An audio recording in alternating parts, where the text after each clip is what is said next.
Press media દ્વારા phone આવ્યો હતો કે આવી રીતે THR ભરેલી તમારી રિક્ષા અમે રામવન પાસેથી પકડી છે અને આ આંગણવાડી કેન્દ્ર નંબર 78ની છે, અમે ત્યાં લઈને આવીએ છીએ, તમે ત્યાં આવો. હું તરત જ ત્યાં પહોંચી ગઈ હતી. રિક્ષા ભરેલી જોઈ હતી.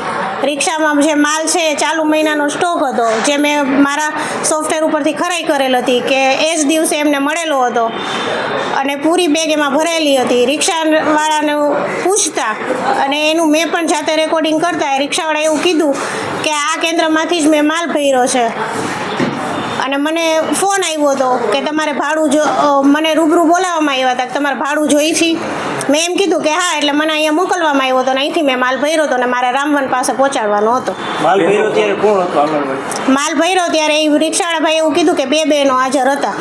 બેન કેટલી થેલી હતી? 36 બેગ હતી. ફોન કોનો આવેલો, કોને ક્યાં, કોના હસ્તક જવાનું એવું એ પ્રેસ મીડિયા એ જે ભાઈ છે ઓટો રિક્ષાવાળા ભાઈ, એ કોઈને ઓળખતા નથી. એવું કહે છે કે મને ખાલી ભાડું છે બોલાવવા આવ્યા હતા. તપાસમાં શું સામે આવ્યું?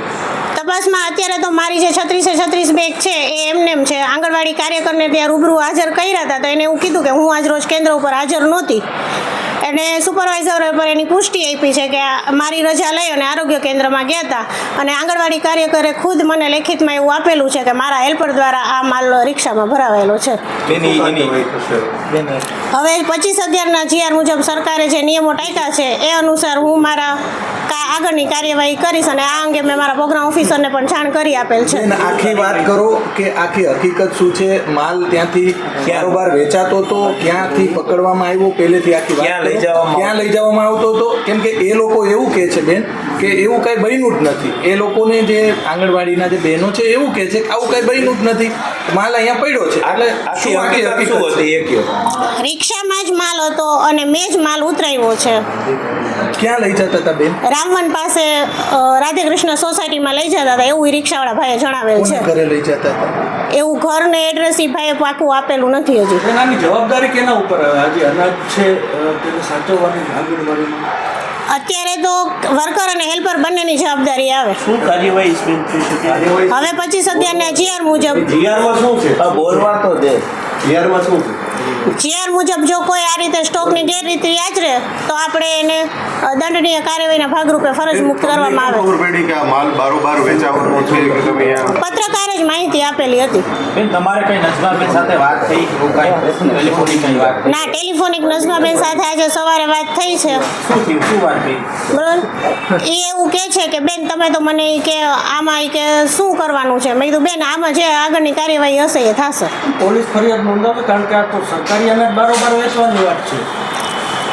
મેં કેન્દ્ર ઉપરથી જથ્થો પકડ્યો છે અને ત્યાં રાખ્યો છે, બરાબર. અને આંગણવાડી કાર્યકર તરીકે હવે એમને જ ફરિયાદ નોંધાવી પડશે કારણ કે એમને જ મને કબૂલાતનામું આપેલું છે કે મારા હેલ્પર દ્વારા ભરાડો. બેન આ જથ્થો છે કઈ ડેટના ઇસ્યુ થયો હતો અને તમે એક્ઝેક્ટ જથ્થો ક્યાંથી પકડ્યો હતો? તમે ત્યારે પોલીસને જાણ કરી હતી જથ્થો ના, હાલ મેં પોલીસને કોઈ જાણ નથી. કોઈ વર્કર હેલ્પર સાથે પર્સનલ એવા એલિગેશન નથી. ઇસઝોનની કોઈ પણ આંગણવાડી બીજા આંગણવાડી કાર્યકર તેડાગરને પણ તમે લોકો પૂછી શકો છો કે બેન ક્યારેય કોઈ ભેદભાવ રાખે છે કે કોઈ તમારા ઉપર આક્ષેપો કરે છે કે કોઈ તમારી પાસે ઉઘરાણું કરે છે? બેન વર્કરનું એવું કહેવાનું થયું જો બેન સાચા હોત તો એનો તાત્કાલિક પોલીસ બોલાવી જોઈએ ને જથ્થો ઝડપી પાડ્યો હતો. અને આપણે પોલીસ કેમ ન બોલાવી?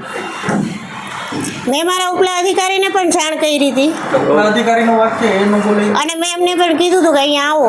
બેન એક આ ભાજપના પ્રમુખ છે, વોર્ડ પ્રમુખ, એ આંગણવાડી ચલાવી શકે તો શું કહો છો? કારણ કે તમારા શું નિયમ? કાયદો શું છે? ચૂંટાયેલી પાંખ તરીકે જો કોઈ હોય તો એ આંગણવાડી કાર્ય તરીકે ફરજ ન બજાવી શકે. બેન તમે આ જથ્થો પકડો, ભાજપના વોર્ડ પ્રમુખ હતા, તમને ભાજપમાંથી કોઈનો દબાણ માટે ફોન આવ્યો?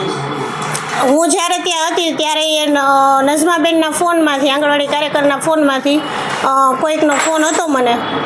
એટલે દબાણ એ મારા ફોન એમને એવું કીધું હતું કે બેન જોજો. એટલે મેં કીધું કે ભાઈ તો આમાં હું જોવા રહું તો મારી નોકરીની જવાબદારી કોની? બેન કઈ ધમકી આપી તમને?